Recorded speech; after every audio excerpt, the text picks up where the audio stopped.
আসসালামু আলাইকুম ওয়া রাহমাতুল্লাহ। আশা করি সকলে ভালো আছো। হেনরি ফোর্ডের একটা বিখ্যাত কথা আছে। তিনি বলেন, "failure is simply the opportunity to begin again, this time more intelligently." ব্যর্থতা হলো আবার শুরু করার একটি সুযোগ, এবার আরো বুদ্ধিমত্তার সঙ্গে। আজকের এই ভিডিওতে আমরা আলোচনা করব এইচএসসি জীববিজ্ঞান প্রথম পত্রের টিস্যু ও টিস্যুতন্ত্র এই অধ্যায়ের পার্ট 3। আমরা অধ্যায়ভিত্তিক আলোচনাতে ছিলাম। এখন আমরা অধ্যায়ভিত্তিক আলোচনার 3য় নম্বর ভিডিওতে চলে যাব। তো চলো আমরা শুরু করি। আজকের এই ভিডিওতে আমরা এপিডার্মাল রন্ধ্র থেকে শুরু করব। তো চলো আমরা শুরু করি। আমরা প্রথমে দেখব যে আসলে এপিডার্মাল রন্ধ্র জিনিসটা কি। এপিডার্মাল রন্ধ্রটা হচ্ছে এপিডার্মিসে যেই ছিদ্র বা রন্ধ্রগুলো থাকে বা এপিডার্মাল পোর। আচ্ছা, এপিডার্মিস অনেক জায়গায় এক ধরনের সুনির্দিষ্ট ও সুগঠিত রন্ধ্রপথে বাইরে উন্মুক্ত থাকে। রন্ধ্রগুলো কয় প্রকার? দুই প্রকার। একটা হচ্ছে পত্ররন্ধ্র বা যেটা স্টোমাটা, যেটা দিয়ে হচ্ছে পাতা বাষ্পাকারে পানিকে বের করে দেয়, এবং আরেকটা হচ্ছে পানি পত্ররন্ধ্র বা হাইডাথোড। আমরা এই দুইটা নিয়ে আজকে বিস্তারিত আলোচনা করব। তো বিস্তারিত আলোচনা করার আগে আমরা স্টোমাটা বা পত্ররন্ধ্রের স্ট্রাকচারটা খুব ভালো করে আয়ত্ত করব। তাহলে আমরা বুঝতে পারবো যে আসলে এই লেখাগুলোর মানেটা কি, এই লেখাগুলো কিভাবে লেখা হয়েছে, এটা আমরা সহজে বুঝতে পারবো। তো আমরা যদি একটা পত্ররন্ধ্রকে মাইক্রোস্কোপের নিচে কেমন দেখা যায় সেটা দেখার চেষ্টা করি, তাহলে আমরা দেখতে পাবো এই যে এটা হচ্ছে একটা টোটাল পত্ররন্ধ্র। এই যে এটা হচ্ছে একটা পত্ররন্ধ্র।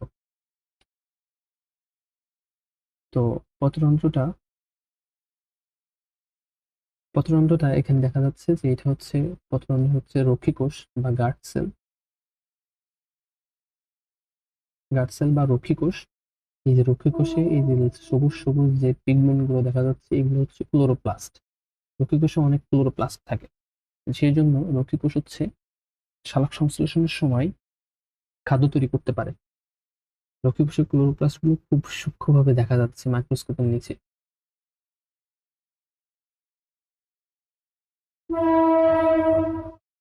আচ্ছা,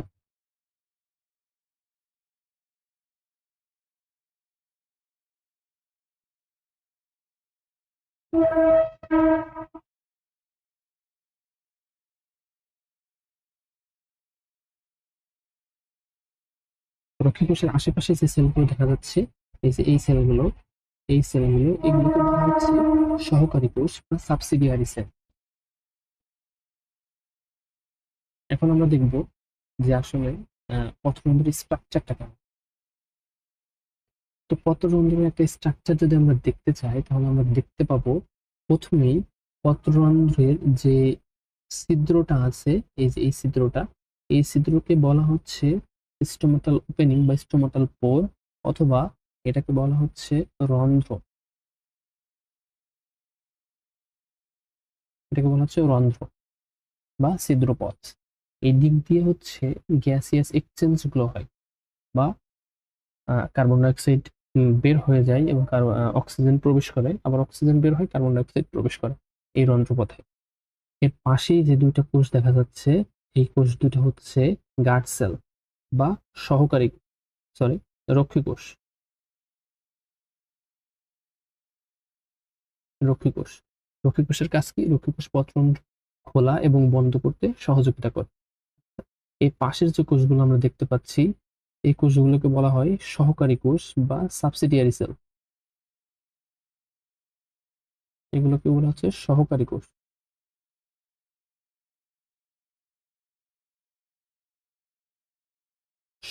কোষ বা সাবসিডিয়ারি সেল।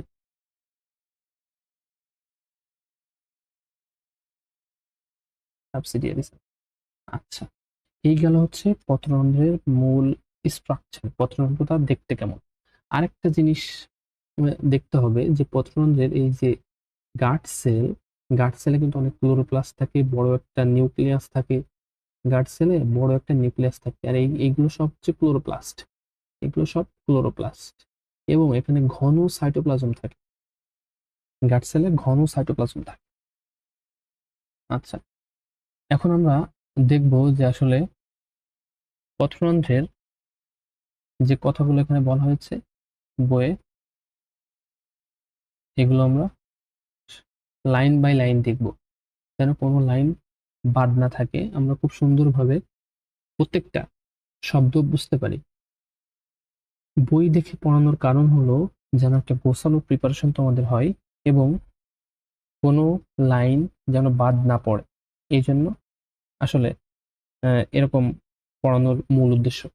তো চলো আমরা দেখি স্টোমাটা। পাতা ও কচিকাণ্ডের ত্বক ছিদ্রযুক্ত থাকে। এই যে ছিদ্রযুক্ত ত্বক, কচিকাণ্ডেও কিন্তু, কচি যে কাণ্ড আছে এই কচিকাণ্ডেও তোমার পত্ররন্ধ্র থাকে, পত্ররন্ধ্র থাকে। আচ্ছা, ছিদ্রগুলো অনবীক্ষণিক বলে খালি চোখে ধরা পড়ে না, এগুলো খালি চোখে দেখা যায় না, মাইক্রোস্কোপের নিচে দেখতে হয়। আচ্ছা, এই যে রক্ষী কোষগুলো আমরা যে দেখলাম, রক্ষী কোষগুলো কিন্তু অর্ধচন্দ্রাকৃতির, মানে চাঁদের মতো, অর্ধেক চাঁদের মতো দেখা যায়। রক্ষী কোষের একটি বড় নিউক্লিয়াস আমরা দেখেছি, একটা বড় নিউক্লিয়াস থাকে রক্ষী কোষে। তারপরে কি বহু ক্লোরোপ্লাস্ট আমরা সবুজ সবুজ দেখেছি, যে মাইক্রোস্কোপের নিচে আসলে কেমন দেখা যায় একটা রক্ষী কোষকে, এবং ঘন সাইটোপ্লাজমে পূর্ণ থাকে।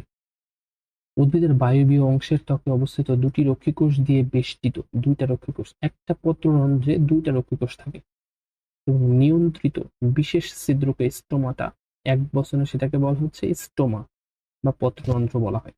বায়বীয় অংশ বলতে বোঝানো হচ্ছে যে মাটির উপরের অংশগুলো, শুট, শুট যেটাকে আমরা বলি, যেটা হচ্ছে উদ্ভিদের পাতা এবং কাণ্ড, কচি কাণ্ড হবে এখানে, কারণ উদ্ভিদের যে মানে বয়স্ক কাণ্ড এইগুলোতে কখনো পত্ররন্ধ্র থাকে না, এগুলোতে থাকে লেন্টিসেল, যেটা দিয়ে গ্যাসিয়াস এক্সচেঞ্জটা হয়। রক্ষী কোষের চারদিকে অবস্থিত সাধারণ ত্বকীয় কোষ হতে একটু ভিন্ন আকার আকৃতির ত্বকীয় কোষকে সহকারী কোষ বলা হয়। রক্ষী কোষের চারিদিকে যে সেলগুলো থাকে সেগুলোকে বলা হচ্ছে সহকারী কোষ, আমরা সেটা দেখেছি।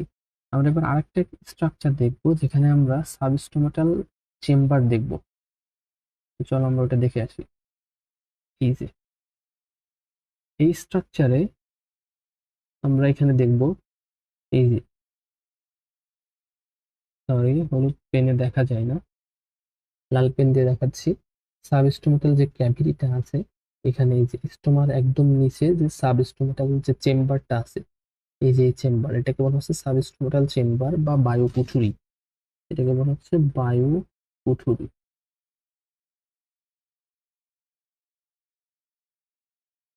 বায়ু কুঠুরি, তো এখানে কি হয়, বায়ু কুঠুরির কাজটা কি, স্টোমা যেহেতু যখন খোলা থাকবে তখন বায়ুর যে কার্বন ডাই অক্সাইড এবং অক্সিজেন এখানে এসে জমা হবে, অক্সিজেন কার্বন ডাই অক্সাইড এখানে এসে জমা হবে। উদ্ভিদে যখন সালোক সংশ্লেষণ হবে, আমরা কি জানি যে সালোক সংশ্লেষণে কার্বন ডাই অক্সাইড উদ্ভিদ গ্রহণ করে এবং পানি গ্রহণ করে, তাই না? তাহলে কি কিসের উপস্থিতিতে, সূর্যালোকের উপস্থিতিতে ক্লোরোফিলের সহায়তায়, ক্লোরোফিলের সহায়তায় উদ্ভিদ কি করে, শর্করা জাতীয় খাদ্য বা গ্লুকোজ তৈরি করে এবং অক্সিজেন তৈরি হয় এবং কি তৈরি হয়, পানি তৈরি হয়। আচ্ছা, আমরা যদি সমতা করতে চাই তাহলে এখানে আসলে 6, এখানে 12, এখানে 6, এখানে 6। আচ্ছা, এটা হচ্ছে সালোক সংশ্লেষণের বিক্রিয়া। আমরা দেখতেছি সালোক সংশ্লেষণের বিক্রিয়াতে এখানে কার্বন ডাই অক্সাইড প্রয়োজন হয়। তো কার্বন ডাই অক্সাইড এখানে এসে ওয়েট করে, সাবস্টোমাটাল চেম্বার বা ওয়েটিং রুম, ওয়েটিং রুম হিসেবে কল্পনা করো এটাকে। বায়ু এখানে এসে ওয়েট করে কার্বন ডাই অক্সাইড এবং অক্সিজেন। যখন সালোক সংশ্লেষণে কার্বন ডাই অক্সাইডের দরকার হয় তখন এখান থেকে উদ্ভিদ কার্বন ডাই অক্সাইডটা গ্রহণ করে, এবং যখন শ্বসনের সময় অক্সিজেন দরকার হয় তখন এখান থেকে উদ্ভিদ অক্সিজেনটা গ্রহণ করে এবং কার্বন ডাই অক্সাইডটা ত্যাগ করে, এবং সালোক সংশ্লেষণের সময় উদ্ভিদ অক্সিজেনটা বাই প্রোডাক্ট হিসেবে বের হয়ে যায় বায়ুতে। তাহলে আমরা দেখলাম যে সাবস্টোমাটাল ক্যাভিটি কোথায় থাকে এবং এর কাজ কি। সাবস্টোমাটাল ক্যাভিটি পত্ররন্ধ্র বা স্টোমার ঠিক নিচে থাকে, ঠিক নিচে, এই যে এখানে হচ্ছে, এটাকে ইন্টারসেলুলার স্পেসও বলা হয়। দেখো এই যে এই কোষগুলো, এটা কিন্তু মেসোফিল টিস্যু, এই দুইটা কিন্তু মেসোফিল টিস্যু। এটা হচ্ছে স্পঞ্জি প্যারেনকাইমা বা স্পঞ্জি মেসোফিল টিস্যু, আর এটা হচ্ছে প্যালিসেড প্যারেনকাইমা বা প্যালিসেড মেসোফিল টিস্যু। তো স্পঞ্জি প্যারেনকাইমা গুলো অনেক ফাঁকা ফাঁকা অবস্থান করে, যার ফলে এর ভিতরে একটা চেম্বার বা এয়ার ক্যাভিটি তৈরি হয়। এইগুলোকে বলা হচ্ছে সাবস্টোমাটাল ক্যাভিটি। সাব সাব মিন্স নিচে, সাব মানে হচ্ছে নিচে, স্টোমাটা মানে হচ্ছে পত্ররন্ধ্র, ক্যাভিটি মানে হচ্ছে গহ্বর, পত্ররন্ধ্র, পত্ররন্ধ্রের নিচে যে গহ্বরটা থাকে সেটাকে বলা হচ্ছে সাবস্টোমাটাল চেম্বার। ঠিক আছে, আশা করি তোমরা এটা সাবস্টোমাটাল চেম্বারটা বুঝতে পেরেছো। তো আমরা আমাদের পড়াশোনায় ফিরে যাচ্ছি। সেখানে স্টোমার নিচে একটি বড় বায়ুকুঠুরি থাকে। এই বায়ুকুঠুরিকে সাবস্টোমাটাল বায়ুকুঠুরি বা শ্বাসকুঠুরি বলা হয় বা রেসপিরেটরি ক্যাভিটি বলা হয়। আচ্ছা, এটা আমরা দেখেছি। আচ্ছা, এগুলোকে সঠিক চিত্রের মাধ্যমে দেখানোর একমাত্র উদ্দেশ্য হলো তোমাদের জন্য মাথায় একটা পিকচার তৈরি হয়, এবং এই বইয়ের কথাগুলো আসলে হুবহু মুখস্থ না করে তোমরা যদি একবার রিডিং করো, তাইলে যেন তোমরা সবকিছু বুঝতে পারো, বুঝে বুঝে তোমরা মনে রাখবা। মানে সারাদিন পড়ে পড়ে পড়ে পড়ে মুখস্থ করার দরকার নেই, জিনিসটা বুঝবা এবং দুই তিনবার রিডিং দিলে ইনশাল্লাহ তোমাদের মনে থাকবে। পত্ররন্ধ্র খোলা ও বন্ধ করণ রক্ষীকোষ কর্তৃক নিয়ন্ত্রিত হয়। হ্যাঁ, আমরা দেখছি রক্ষীকোষ কর্তৃক পত্ররন্ধ্র খোলা এবং নিয়ন্ত্রিত হয়। সাধারণত দিনের বেলায় পত্ররন্ধ্র খোলা থাকে, কারণ কি দিনের বেলা তো সানলাইট থাকে, সূর্যালোক থাকে, সূর্যালোক পড়লে পত্ররন্ধ্রটা খুলে যায়। আর রাতে বন্ধ থাকে, তবে একটা এখানে ব্যতিক্রম আছে, পাথরকুচি উদ্ভিদে রাতে পত্ররন্ধ্র খোলা থাকে এবং দিনের বেলা পত্ররন্ধ্র বন্ধ থাকে। এবার আমরা দেখব পত্ররন্ধ্রের প্রকারভেদ। আসলে পত্ররন্ধ্রগুলো কয় প্রকার? এখানে খুব সম্ভবত ছয়টা প্রকারভেদ দেওয়া আছে। আমরা একটু দেখার চেষ্টা করবো যে আসলে প্রকারভেদগুলো কিভাবে পড়লে আমাদের মনে রাখা সহজ হয়। এখানে দেখো, এখানে দেওয়া আছে ডায়াসাইটিক। প্রথম যেটা, সেটা হচ্ছে ডায়াসাইটিক। ডায়া মিন্স, দেখো, ডায়া মানে হচ্ছে পারপেন্ডিকুলার বা লম্বভাবে, লম্বভাবে। আর সাইট মিন্স কোষ, সাইট মিন্স কোষ। তার মানে লম্বভাবে যে কোষটা অবস্থান করে সেটাকে বলা হচ্ছে ডায়াসাইটিক। কারণ কি, এখন এবার দেখো, তোমরা এখানে খেয়াল করো, এটা দেখো, আসলে এটা কিন্তু রক্ষী কোষ, এটা কিন্তু রক্ষী কোষ, এই দুটো কিন্তু গার্ড সেল, এই যে এটা, এই দুটো কিন্তু গার্ড সেল, তাই না? আচ্ছা, আমি এটা মুছে দিই, দিয়ে সুন্দর করে দেখানোর চেষ্টা করি। আচ্ছা, নীল কালারে কালি দিয়ে দেখাই। এটা কিন্তু গার্ড সেল, এই যে দুটা, এই দুটা গার্ড সেল। কিন্তু এখানে দেখো, আমরা গার্ড সেলের সাথে সহকারী কোষ বা সাবসিডিয়ারি সেলের তুলনা করব। তো চলো, এখানে সাবসিডিয়ারি কোষগুলো কেমন অবস্থায় আছে দেখি আমরা। দেখো, সাবসিডিয়ারি কোষগুলো কিন্তু এইভাবে অবস্থায় আছে। তার মানে এখানে আমরা দেখতে পাচ্ছি যে একটা 90 ডিগ্রি অ্যাঙ্গেল তৈরি হয়েছে এখানে। রক্ষী কোষের সাথে সাবসিডিয়ারি কোষের বা সহকারী কোষের যে অ্যাঙ্গেলটা তৈরি হয়েছে এটা হচ্ছে 90 ডিগ্রি। এই জন্য এটাকে বলা হচ্ছে ডায়াসাইটিক।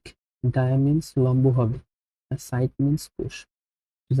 ডায়াসাইটিক মিন্স 90 ডিগ্রি হবে রক্ষী কোষ, এবং সহকারী কোষগুলো 90 ডিগ্রি অবস্থান থাকবে।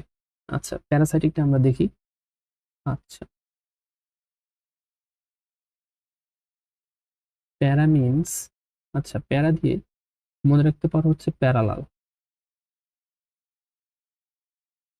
এবং সাইট মিন্স তো কোষ।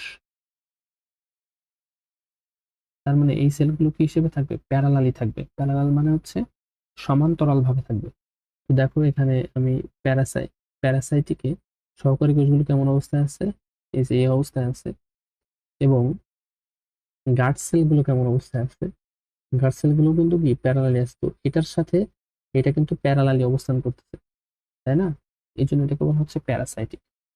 আচ্ছা, অ্যানাইসোসাইটিক। তো এ মিন্স উইদাউট, আইসো মিন্স সমান, সাইড মিন্স কোষ, তার মানে হচ্ছে উইদাউট সমান, তার মানে হচ্ছে সমান নয় এমন কোষগুলোকে বলা হচ্ছে অ্যানাইসোসাইটিক। এখানে তিনটা কোষ থাকবে, একটা, দুইটা, তিনটা, তিনটা কোষ থাকবে। এখানে দেখো যে 1 নম্বর এবং 2 নম্বর কোষ কিন্তু সমান, কিন্তু 3 নম্বর কোষটা সমান নয়, এই জন্য বলা হচ্ছে অ্যানাইসোসাইটিক, মানে সমান নয়, মানে তিনটাই সমান না, এই জন্য এটাকে বলা হচ্ছে অ্যানাইসোসাইটিক। আচ্ছা, পরেরটা যদি দেখো তোমরা, তাহলে দেখবে টেট্রা। টেট্রা মিন্স 4, চারটা কোষ থাকবে। সাইট মিন্স কোষ, তার মানে এখানে কয়টা? একটা, দুইটা, তিনটা, চারটা, চারটা কোষ আছে, এই জন্য এটাকে বলা হচ্ছে টেট্রাসাইটিক। আচ্ছা, অ্যাক্টিনোসাইটিক। অ্যাক্টিন মানে হচ্ছে রশ্মি, অ্যাক্টিন মানে হচ্ছে রশ্মি, সাইট মানে কোষ। এই কোষগুলো রশ্মির মতো ছড়ানো থাকবে, রেডিয়ালি সার্কুলারি রশ্মির মতো থাকবে, মনে হচ্ছে এখান থেকে একটা রশ্মি বিচ্ছুরিত হচ্ছে, এই জন্য এটাকে বলা হচ্ছে অ্যাক্টিনোসাইটিক। আচ্ছা, আরেকটা আছে যেটা হচ্ছে অ্যানোমোসাইটিক। অ্যানোমোসাইটিক অ্যানোমোসাইটিকটা হচ্ছে যেগুলোর আসলে কোনো নাম নাই বা নামকরণ করা যায়নি, এগুলোকে বলা হচ্ছে অ্যানোমোসাইটিক। এ মিনস উইদাউট, নোমো মিনস নামকরণ বা হচ্ছে নোমেনক্লেচার, সাইটিক মিনস সেল। তার মানে যে সেলগুলোর নামকরণ করা হয়নি বা যায়নি সেগুলোকে বলা হচ্ছে অ্যানোমোসাইটিক। মানে কি, এরা পৃথকযোগ্যই নয়, এদেরকে পৃথক করা যায় না, মানে আলাদা আলাদা ভাবে দেখা যায় না, এই জন্য এটাকে বলা হচ্ছে অ্যানোমোসাইটিক। আচ্ছা, পথরন্ধ্রের কাজটা আমরা খুব সহজ ভাবে জানবো, তিনটা কথা আমরা মনে রাখবো। এক নম্বর হচ্ছে গ্যাস, দুই নম্বর হচ্ছে প্রস্বেদন,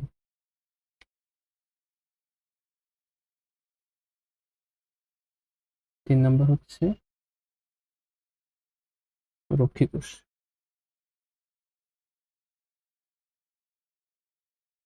আচ্ছা, তাহলে গ্যাস জিনিসটা কি? গ্যাসটা হচ্ছে গ্যাসিয়াস এক্সচেঞ্জ করবে পথরন্ধ্র দ্বারা। পথরন্ধ্রের মাধ্যমে কি হয়, আমরা জানি যে গ্যাসিয়াস এক্সচেঞ্জ হয় বা হচ্ছে গ্যাসটা আদান প্রদান হয়। কি গ্যাস আদান প্রদান হয়? কার্বন ডাইঅক্সাইড গ্যাস আদান প্রদান হয় এবং অক্সিজেন আদান প্রদান হয়। আচ্ছা, কার্বন ডাইঅক্সাইড কিসের মাধ্যমে আদান প্রদান হয়? ফটোসিনথেসিস বা সালোক সংশ্লেষণের মাধ্যমে আদান প্রদান হয়, ফটোসিনথেসিস। আর অক্সিজেন হচ্ছে রেসপিরেশনের মাধ্যমে আদান প্রদান হয়। আচ্ছা, ফটোসিনথেসিসে কি হয়? ফটোসিনথেসিসে আমরা জানি যে হচ্ছে উদ্ভিদের সালোক সংশ্লেষণ প্রক্রিয়ায় খাদ্য তৈরির সময় কার্বন ডাই অক্সাইড প্রয়োজন হয়। তো কার্বন ডাই অক্সাইড কি করে, সেলের ভিতরে প্রবেশ করে। কার্বন ডাই অক্সাইড সেলের ভিতরে প্রবেশ করে এবং কার্বন ডাই অক্সাইড যদি প্রবেশ করে তাহলে অক্সিজেন বাই প্রোডাক্ট হিসেবে বের হয়ে যাবে সেল থেকে। আচ্ছা, এখন রেসপিরেশনে কি হয়? শ্বসন। আমরা যেরকম শ্বাস গ্রহণ করি, উদ্ভিদও শ্বাস গ্রহণ করা লাগে উদ্ভিদে। তো শ্বাস গ্রহণ করার সময় উদ্ভিদ কি করে, অক্সিজেনটাকে ভিতরে ঢুকায় এবং কার্বন ডাই অক্সাইডকে বের করে দেয়। তো এটা হচ্ছে গ্যাসিয়াস এক্সচেঞ্জ, বাইরের সাথে ভেতরে। তো পত্ররন্ধ্রের প্রধান কাজ হচ্ছে উদ্ভিদের, আমরা এখন বইয়ের দিকে তাকাই একটু, উদ্ভিদের ভেতর ও বাইরের পরিবেশের মধ্যে গ্যাসের আদান প্রদান করাই হচ্ছে এর প্রধান কাজ। সালোক সংশ্লেষণের সময় রন্ধ্রপথে কার্বন ডাইঅক্সাইড গ্যাস গ্রহণ করে এবং অক্সিজেন ত্যাগ করে, আর শ্বসনের সময় কি করে, অক্সিজেন গ্রহণ করে এবং কার্বন ডাইঅক্সাইড ত্যাগ করে। এইবার দেখো প্রস্বেদন, আমরা 2 নম্বরে লিখেছিলাম কি, প্রস্বেদন। তো প্রস্বেদন কি, মূল কর্তৃক যখন উদ্ভিদ পানি গ্রহণ করে তখন কি হয়, প্রস্বেদনের মাধ্যমে এই পত্ররন্ধ্রের সাহায্যেই তো পানিগুলো বের হয়ে যায়, তাই না? আচ্ছা, সেটাই বলা হয়েছে এখানে। তারপরে রক্ষীকোষ, রক্ষীকোষের কাজ কি, পত্ররন্ধ্র খোলা বন্ধ করা, এটাই রক্ষীকোষের কাজ। এবং রক্ষীকোষে যে ক্লোরোপ্লাস্ট থাকে, সেই ক্লোরোপ্লাস্ট কি করে, সেই ক্লোরোপ্লাস্ট দিয়ে হচ্ছে উদ্ভিদ খাদ্য তৈরি করে। আমরা জানি ক্লোরোপ্লাস্ট যুক্ত কোষ খাদ্য তৈরি করে। আচ্ছা, তাহলে পত্ররন্ধ্রের প্রধান কাজ কি? প্রধান কাজ হচ্ছে প্রস্বেদন বা ট্রান্সপিরেশনের মাধ্যমে মূল কর্তৃক শোষিত পানিকে বের করে দেওয়া, বাষ্পাকারে বের করে দেওয়া, এটা হচ্ছে পত্ররন্ধ্রের প্রধান কাজ। আচ্ছা, এই যে 4 নাম্বারটা পত্ররন্ধ্রের প্রধান কাজ। তারপরে আমরা দেখব প্রস্বেদন, সালোক সংশ্লেষণ ও শ্বসন, এই তিনটা গুরুত্বপূর্ণ শারীরবৃত্তীয় প্রক্রিয়াতেই প্রত্যেক প্রত্যক্ষ অথবা পরোক্ষভাবে পত্ররন্ধ্র অংশগ্রহণ করে থাকে। কারণ আমরা দেখলাম প্রস্বেদনের মাধ্যমে কি, ট্রান্সপিরেশনের মাধ্যমে মূল কর্তৃক শোষিত পানি বাষ্পাকারে বের করে দেয় এবং সালোক সংশ্লেষণের মাধ্যমে কি করে, কার্বন ডাইঅক্সাইডটা গ্রহণ করে, অক্সিজেনটা ত্যাগ করে এবং শ্বসনের মাধ্যমে কি করে, অক্সিজেনটা গ্রহণ করে এবং কার্বন ডাইঅক্সাইডটা ত্যাগ করে। এই তিনটা প্রক্রিয়াতেই কিন্তু স্টোমাটা বা পত্ররন্ধ্রের প্রত্যক্ষ বা পরোক্ষ অংশগ্রহণ রয়েছে। তো আজকের এই ছোট্ট ভিডিওটা এই পর্যন্তই। পরবর্তী ভিডিওতে আমরা হাইড্রাতুড সম্পর্কে আলোচনা করব।